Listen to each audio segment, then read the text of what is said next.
Interested? Yeah. All right, let's do this. So just have a few simple questions here, but Wilma, I was wondering if you could maybe provide for us maybe a bird's eye view of your relationship over the past 60 years. You may absolutely read it.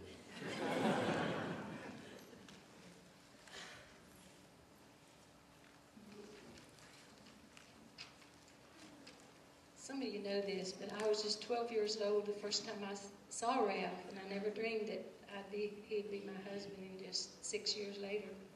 But God knew all the time his plan. All my dreams had come true for a husband, but I was not mature enough to be a wife. So my immaturity, my selfishness, Ralph's stubbornness made for a lot of disagreements and pouting and so on. But one thing, we were going to church from the very beginning, and I'm sure we made it because we were young Christians, very immature. We wanted children after a while, but God in His sovereignty, I guess, knew we weren't ready. We were married 6.5 years before we had our wonderful son, Stephen. He's here today. Surprised us. And then God gave us 3 wonderful daughters, Rhonda and Phyllis and Karen. They're all here today also. And as the years began to fly and our family continued to grow, we now have 8 grandchildren and 1 great-grandson. We're just thankful to God. In 1995, Ralph retired and we went on Social Security. And so since then, we've had a pretty quiet life. All through the years, God has been so faithful to supply all our needs, and I give Him all the praise and thanksgiving for what He's done. Amen. Amen. Now, Ralph, in the 60 years, what is something that you've grown to admire, appreciate, and love about your wife, Wilma? Well, there are many things, and as I pondered this question, I just tried to get it down to a few numbers. So I come up with the thing I really love about Wilma is her heart, but I have 3 parts to that. One is she has a very giving heart, and the other is she has a very forgiving heart, and the third is she has a shepherd's heart. And those 3 things are what come to me. It says, Wilma has the most giving heart of anyone that I've ever met. She applies that scripture verse, it is more blessed to give than receive, daily. It's a way of life with her. Her giving is not just monetary, although it includes that. She gives liberally of her time and talent and money. And Wilma has a forgiving heart, and I've been a recipient of her forgiveness more than anyone. Her forgiving is not just one-time thing, but ongoing. Many times after I've hurt or offended her, and after I finally humble myself to ask for her forgiveness, she'll just smile and say, "You're forgiven," as soon as it happened. Her philosophy is that forgiveness is a decision. We can choose to hold on to an offense and be bitter and grind about it, or we can say, "Lord, I forgive him the way you've forgiven me." Amen. As the Lord's Prayer says, forgive us our debts as we forgive our debtors. Amen. And then Wilma has a servant's heart. We know that Jesus had a servant's heart while on this earth. Time and again, he taught by word and example about humbling ourselves to be servants. When 2 disciples were arguing about who would be greatest in God's kingdom, Jesus settled it by saying, if you aspire to be great, then humble yourself to serve others. Then at the washing of the disciples' feet, Jesus himself, the King of Kings and the Lord of Lords, washed the disciples' feet. My wife practices this kind of humility as she serves me, the church, and others in many ways. I would do well to follow her example. Those are just a few things that I'm saying about my wife.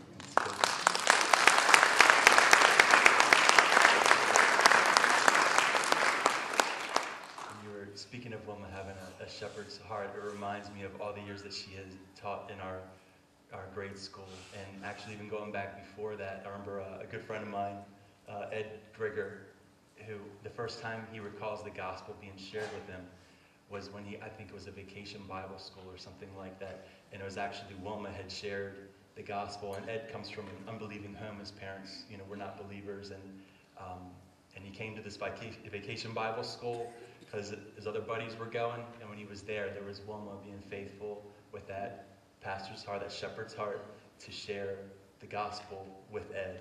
And Ed's here today with his family. And just so grateful for how you both have sown and given your life to the church and sown in those ways.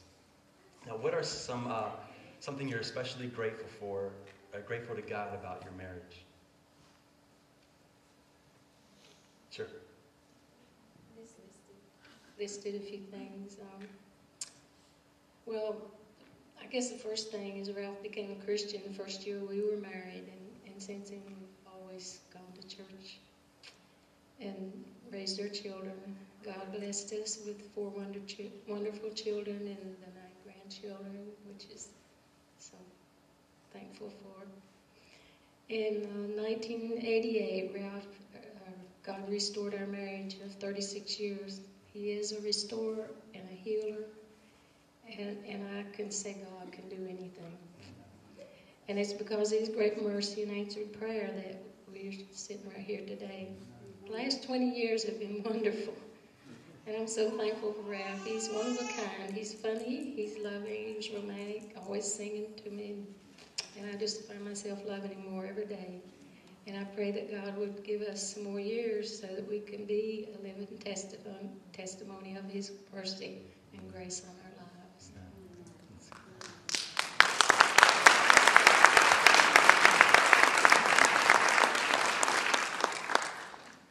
Of course, I could just say ditto to the fact that for the wonderful children He's given us, for restoring our marriage, and giving us health, and giving life itself. But one thing that we think is very important in our life, and is no doubt the reason we're still here today, is the fact that we're in a good Bible-believing church that teaches and preaches the Word, and we're fed so well Sunday after Sunday, learning the Word, being challenged to live for the Lord and apply the sermons to our lives, and it's helped us to help us through the rough spots, and we're just grateful for all the church has meant to us and is to us. And for our church family, all of you that's here today, we just thank you for your love and grace to us. Well, Ralph and Wilma had mentioned their son, Steve Cook, and Steve and Vicky. I don't know, most of you are aware of this, but they're like, my favorite songwriters. They write some amazing songs, but really, Steve owes his dad, I believe, for that ability of music and songwriting, because Ralph actually has written some songs as well. And Ralph, I was wondering if you might possibly sing 1 or 2 of those songs for us.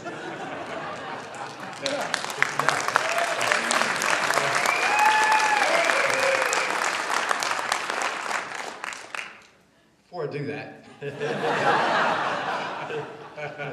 I want to commend this church. They're not gossipers. We didn't hear a word about all this.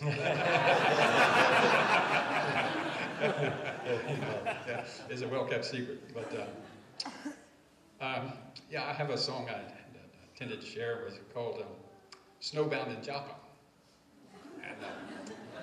And when I heard it was going to be doing this, and Jim had said his original email, if I would ask to sing a song to Wilma, I thought that would be one of the songs I would sing.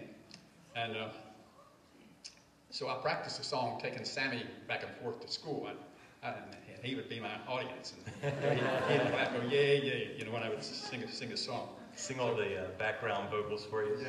Yeah. But this song came about. My inspiration, motivation for writing this song came about one winter several years ago when there was a huge snow, about 2 or 3 feet deep, and we were by ourselves several days because snowplow. We didn't have a very priority to get the snowplow in there because it was a little small residential street. And so we were just by ourselves. Now we've been empty nesters for some time, so we used to being alone, but there's no alone like being snowbound alone. That's right. So I thought, well, I'll write a song about me and Wilma being snowbound together. So, and I got to thinking, well, where do I start? And I thought I'd use the theme and the melody of a song that was written back in 1947, thereabouts, called Slow Boat to China. Anybody hear that? Hear Slow Boat to China? Okay, there you go. Somebody does. All right. So that's the theme I decided to use. So I went in the computer room and sat down and started working on it. In a few minutes I come out and I said, Wilma, I wrote a song for you. And she said, well, sing it to me. Did you say that? Yeah, okay. She didn't say, all right, let's get this over with. That's what my wife would have said if I wrote a song. Like, you sure? We do a poem. So I said, it's called Snowbound in Joppa. So I said, I'd like to get you snowbound in Joppa, all to myself alone. Get you and keep you, and be so glad I got you, and call you all my own. Billin' and cooing, that's what we'd be doing, with feelings like we have never felt. I'd like to get you snowbound in Joppa, and pray the snow will never melt.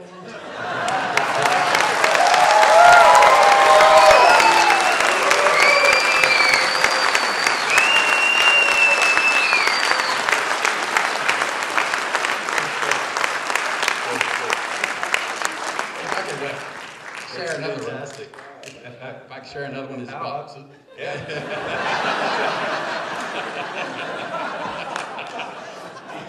Wilma says we don't have time, so. No, it's a song. Maybe I should leave. Let you guys have there was a song I wrote. In fact, Vicki even recorded it for me on tape. I could play her comment. It'd be best, wouldn't it? Called "You Are My Fingers, I Can Count on You." I wrote that just comparing fingers with my wife. You finally got her to blush. You're my fingers, I can count on you. Others fail me, but you're still true. For me, there's nothing you would not do. You're my fingers, and I can count on you. You're my fingers, you hold the pen that puts on paper what I feel within. Where I'm going and where I've been, you're my fingers and I can count on you.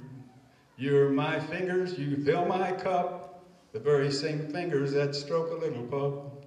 You're my fingers, you pick me up. You're my fingers and I can count on you. You're my fingers always at hand, reaching out to me and your fellow man, and giving comfort when you can. You're my fingers and I can count on you. You're my fingers, you hold the nails that throb with pain when the hammer fails. Yet against me you never rail. You're my fingers and I can count on you. Of all my friends, I must confess, fingers, you truly are the best. For when my blessings are wearing thin, I look at you, my fingers, I can always count 10. You're 10 blessings and I can count on you. You're my fingers and I can count on you. You're my fingers and I can count on you.